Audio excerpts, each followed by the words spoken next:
Hey y'all, how you doing today? Well, today is Monday, September 7th. It's Labor Day. I'm actually off of work today. It's a paid holiday for me. And as you know, on Mondays, we talk about books. And so, before I get into that, I want to point out something to you. I want to talk to you about something. So, I'm a Virgo. I love routines. I love routines. And so usually in the morning before I wake up, I post my card of the day. Those of you who follow me on Instagram know what I'm talking about. I'll post a card of the day and what it means, and then people can like it, not like it. They can take something from it. A lot of people seem to like it and are able to glean something from the information that I share with that. And each week I try to feature a different deck. This week I'm featuring a playing card deck that, oh, this is a funny story. My birthday's coming up and I put a playing card deck on my Amazon wish list for people who might want to buy something for me, and I wanted to just put something, fun on there. And I'm a gay guy. I love guys with hairy chests, so I found this deck of playing cards, and it said on the package, hairy chest. That's all it said, and it had a picture of a guy with muscles and a hairy chest. Someone bought the cards. They were sent to me, and again, nowhere on the packaging it indicates this, but the guys aren't just shirtless or completely naked.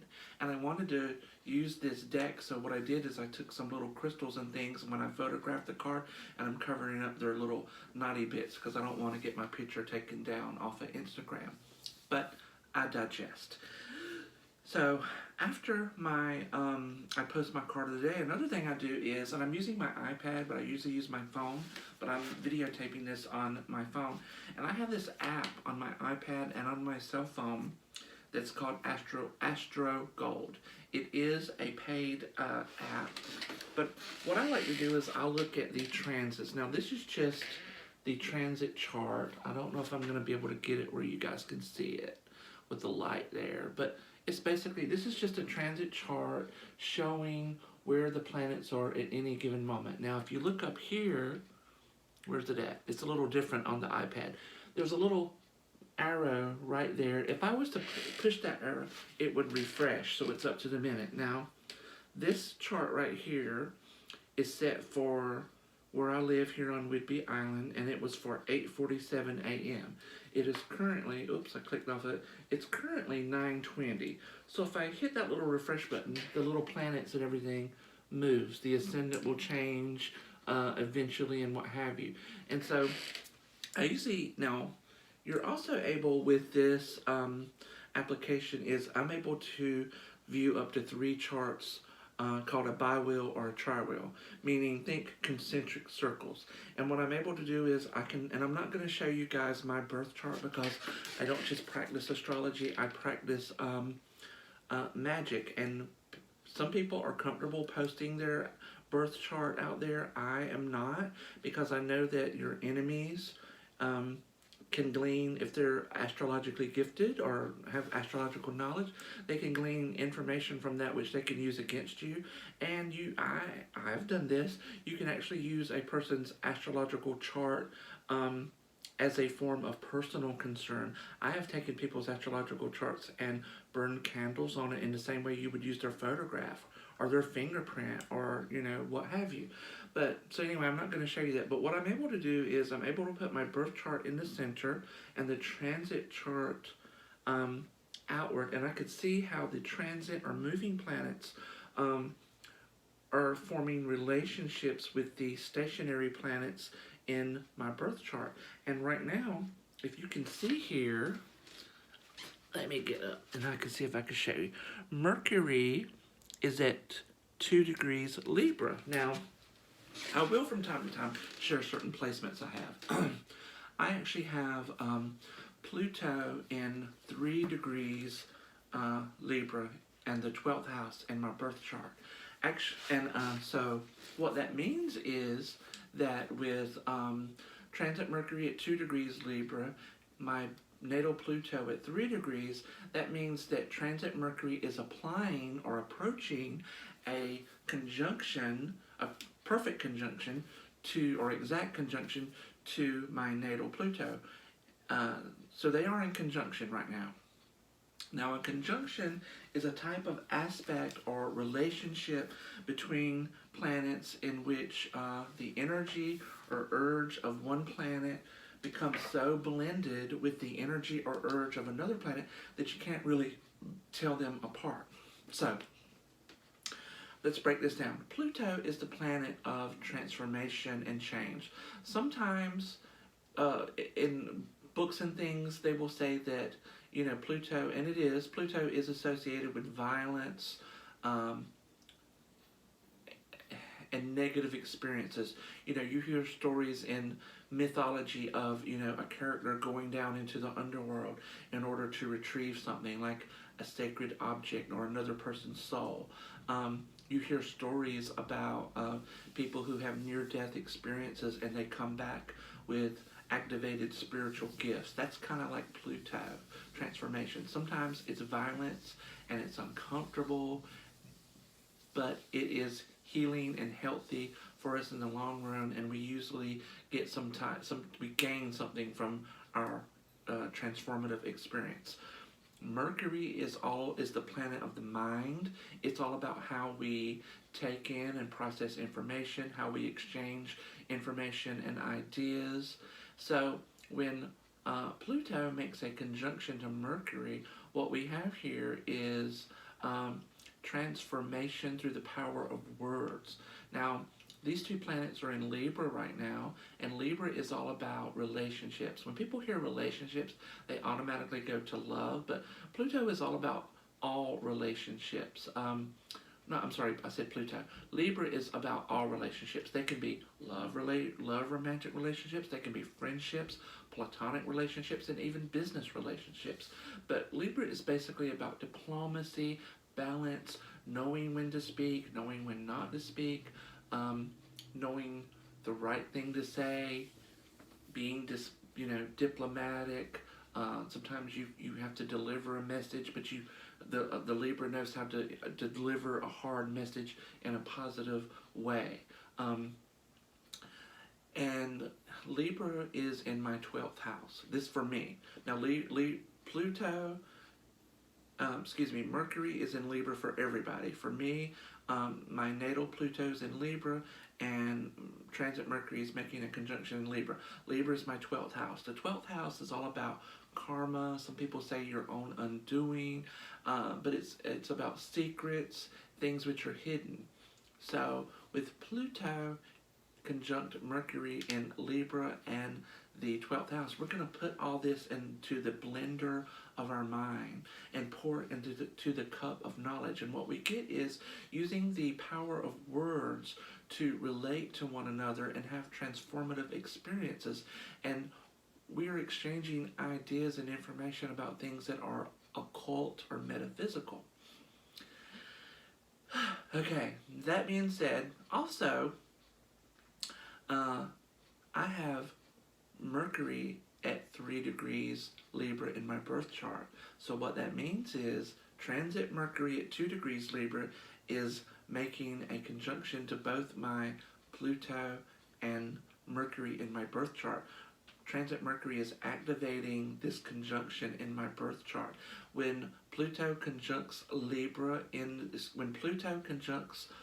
Mercury in the birth chart, this can indicate the ability to transform the world through the written word. And so, again, in the 12th house, writing about things that are occult or hidden. And as you all know, I am a writer. I've been journaling about witchcraft, magic, hoodoo, folk magic, astrology, and tarot for 15 or more years now. I currently have an astrology blog on Blogger, which is two-headed astrology at blogspot.com, and it's where I write about astrology, and I try to marry it to the practice of hoodoo and talk about how these things interconnect, and I talk about them separately sometimes. I have written I've co-authored books with Denise Alvarado and Aline Pistanio, The Hoodoo Almanac. I've written and edited for Hoodoo and Thunder Quarterly, And I am also the author of the book we're going to be discussing today, which is Secrets of a Sissy Boy, a gay grimoire of modern magic for men who love men and the hags who worship men. So, we're going to relate to one another, we're going to talk about secret hidden things, and we're going to exchange some ideas. So, I've actually been thinking about what I wanted to say about my own book for a while. When the book first came out, it got a lot of praise from people. It also, some people made fun of it. They called it the gay hoodoo book. And I used the hashtag gay hoodoo in order to promote it. I'm going to address that a little bit later in my video here. I have a general idea of what I want to talk about here. So let's just start with the name, Secrets of a Sissy Boy. First of all, I like alliteration. I liked the name just sort of came to me. And the subtitle, Gay Grimoire, Modern Magic, there's that, alliteration there. But the reason I called this The Secrets of a Sissy Boy is when I knew I was different from a very young age. Unfortunately, the people I grew up, they recognized that I was different as well. And one of the words they used against me was the word sissy. And another word, which was more coded, that they were used against me. I don't know if this was exclusive to the South or if they used it, all over the country or all over the world. But another word was sweet. Oh, he's sweet. But it's one of those words that can be taken both ways. I know if I was to pull out some of my old annuals, some of those girls, right, my first name is Paul. I used to go by Paul. I started going by Dean in my early 20s. But Paul, you're so sweet, and I enjoyed having you as a classmate. That could be read, a different way. And a lot of times it was meant to be compliment, and a lot of times it was meant to be hurtful. And as I got older, the words they used to hurt me changed, and they became more cruel. And I don't know if I could say those words on YouTube, so I'm not going to say, but you probably know what those words are. The F word that rhymes with maggot being one of them. And so when I wrote this book for all those little sissy boys out there, all those little boys that are being called sissy, who were called sissy. And this book represents the tools, technique, and mindset that I developed to survive as a square peg in a round world. Some of you will get that reference, Sarah Jessica Parker, and some of you won't. Now, unfortunately, I probably should have put a little bit more thought into the naming of the book because there is a certain segment of the population in the LGBTQ community who identify as sissies. It's not meant to be derogatory. It's not meant to be an insult to them. It's a word they have chosen, they've taken from the haters to use as a word to empower them. And these are men who often dress as women. They wear wigs and makeup and are more effeminate, and they want to be submissive to a man, or they want to be dominated by a man in a loving way, not in such a way to be hurt. And that's completely okay. I myself am not one of those people, even though some people wanted to label me. At one point, some of my enemies tried to label me as a drag queen and other things that are meant to be an insult, but it's really not an insult. Call me a drag queen if you want to. I know I'm not a drag queen. I'm too ugly to be one. I can't be one of those beautiful women. But unfortunately, I've noticed that people who like the Facebook page for the book identify as sissies, and some of them have been rude. I'll just go ahead and say it because they, I don't know if they bought the book, but they liked the page because they thought the book was going to be all about, how to choose the best wig, how to, put on makeup, how to dress more femininely. Unfortunately, that is not me. I don't know how to do any of those things. I can't tell you how to do any of those things.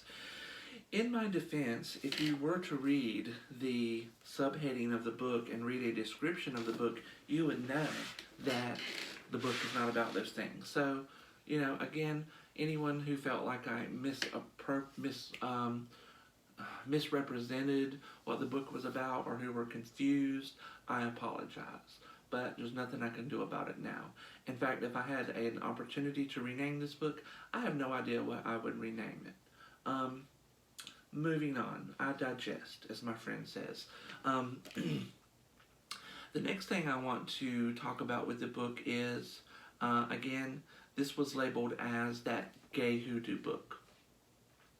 Some people meant that, again, as a positive statement, and some people used that term to make fun of the book. And honestly, as a gay person, and many of you who are gay watching this, we are not unaccustomed to being laughed at and made fun of. So it's not really an insult to me, but I do feel for the people who aren't as strong as I am at this point in my life, who may be turned off by some of that snickering and making fun of the book. Don't let that discourage you from using this as a tool for your own self-empowerment. I do want to say there is no such thing as gay hoodoo. Again, I did use that hashtag to help promote the book, but there is no such thing as gay hoodoo, just like there's no such thing as straight hoodoo, or bisexual hoodoo, or transsexual hoodoo, or whatever. There is just hoodoo, and then there are the people who practice it. And those people may be straight, gay, bisexual, transsexual, white, black, green, blue, gray, just like the song says, Jesus loves the little children. They are red and green and black and white. They are precious in his sight. And every one of you, whether you like this book or not, whether you made fun of it or not, in one way or another, I love you and you are precious. Some of you are assholes, but you're precious. Another reason I named this book Secrets of a Sissy Boy is because I was really influenced by The Secret, and the law of attraction. And even though it's only just came out in the last couple of years, it's been around for a very long time. And when I, quote unquote, found the law of attraction, I also found that I had known about it before it was the law of attraction, before it was The Secret, and I had practiced it. Because in my early 20s, when I was studying witchcraft, all of you know that we were taught in relation to our spells that when we think about the future, we think about it in positive terms. We speak about it as if it has already come to pass. So this concept of The Secret was not unknown to me. It just gave it a name and a little bit more of a structure. And so I set this book up with that in mind. So each chapter is as the name of a secret. So we have the secret to healing, the secret of the ancestors, the secret no one talks about, the secret of love, the secret of sex, the secret of prosperity, the secret to revenge, and the secret to protection, and finally the secret of wisdom. And I've divided this up into these different areas of life because I think it's important for us all to know that gay people are not just about what they do in the bedroom or who they do it with. We are multi-dimensional people. We need jobs. We need money. Sometimes we need to be protected from our abusers, bullies in the workplace, bullies in our home. Some of us have experienced abusive partners. We need to be able to draw success in our lives. We need to be able to attract money so that we can provide for ourselves and our loved ones. We need to be able to attract sexual partners so that we can be a well-rounded people and have happy, healthy sexual lives. We need to be loved. We need to give love. And so we have many, if not all, actually I'm going to say we have all the same concerns as straight people do, and some that they do not. So this book isn't just about sex. That was another misconception that people had, that this was a book about sex. It's not. It's about all those things I talked about. In this book, I talk about the importance of labels. For example, I remember when I was very young, some of those words that they used against me were hurtful. But then when I got older, I realized, well, if they have a name for what I am, then I can't be the only one.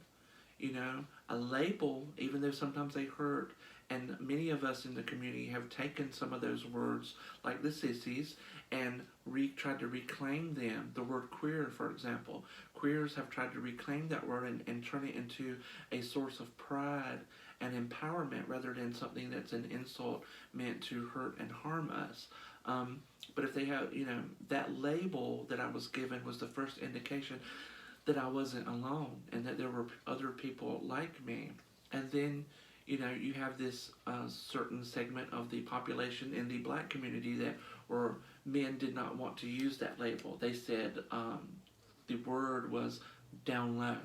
He's on the down low. I'm not gay, I'm down low. Which honestly was just another label for the same word. And then, you got these people who say, well, I don't want to label myself. Again, it's a personal choice, but again, our label, when you get labeled something, it is your first indication that you're not alone. There are other people like you. So I would caution people not to be so quick to not want to label themselves. Now, even since this book has come out in 2016, there has been a shift in how people label themselves, and please don't be insulted by anything I'm about to say, because I am going on 47 years old. I am a product of my generation, and I'm a product of my upbringing. I'm a product of the geographic location that I grew up in.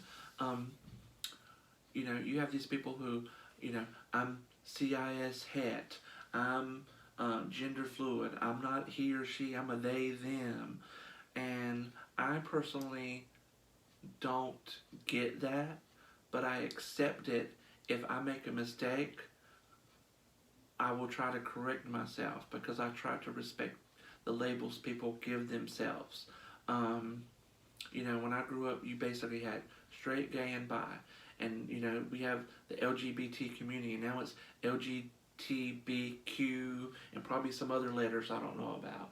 We are a community that is growing and changing as a society, and I may not have been the best at keeping up with what's going on in terms of labels and how people identify. But again, those of you who get offended when someone calls you he when you feel like a she, or a they when you feel like a him, or however it goes, I just want you to remember, before you came out, you had to accept yourself. You had to take time to think about who you were, figure out who you were, and give a name and a voice to that. And that took time. So I just want you to give other people the patience, be patient with them, and give them the time that you gave yourself to accept who you are. They are taking in new information and absorbing it into their lives and learning how to use it correctly as well. So just be patient with older people, who I'm, quickly becoming one of. Again, the book covers a wide variety of different needs. And what's great about this book, and I really have to give it to Denise Alvarado, who I gave her the raw material for this book. I gave her the introduction and the spells, and a lot of the artwork in here is my original artwork. For example, this is something that I drew myself. You'll find it on my personal Facebook page in my artwork section. There's some other graphics in here, such as this solar cross that Denise added, but I really have to hand it to her as my editor, because it was her idea to put in an appendix with all the Bible verses and the Bible verses and prayers that I mention in the book, so that when you go to do these spells and rituals, they're right there. You don't have to, grab my copy of this book and grab the Bible too. You have it all right there. Some of the things that other people have appreciated about the book is that it's written in a simple, understandable manner. Over on Amazon, the last time I looked, I had 8 5-star reviews. The people who have, again, first of all, thank you to everyone who's taken the time to write a review. I really do appreciate that. If you have the book and you haven't, please go over. I welcome a fair and balanced review. If you don't like the book, you don't like the book. That's your opinion. But I do love to go back and read my reviews from time to time. Another thing I wanted to point out is that this isn't just a book for gay men. If you, it's written for gay men, but there are things that straight people can get from this book. Just like gay people can get things from other books about hoodoo that don't really talk about sexuality. But this is a great book if you are a gay man and you practice folk magic, or if you are a professional root worker and you want to better understand and work with or for your gay male customers. I cannot speak for the lesbians. I don't profess to speak for the I can't sit here and say I speak for all gay men, because there's many of you who's going to disagree with me on something.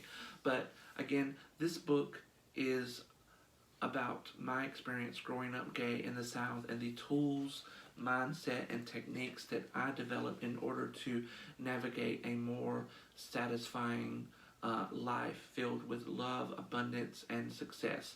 And since I'm the author of Naturally, I'm going to highly recommend it. But don't just listen to me. Go over to Goodreads and read the reviews. Go to Amazon and read the reviews. I promise you there is something in this book that you will be able to use, that you will find value in. And anyway, I've run along for about 26 minutes now. I need to cut this off. Until next time, as always, be good people, do good things, think good thoughts. Have a great day.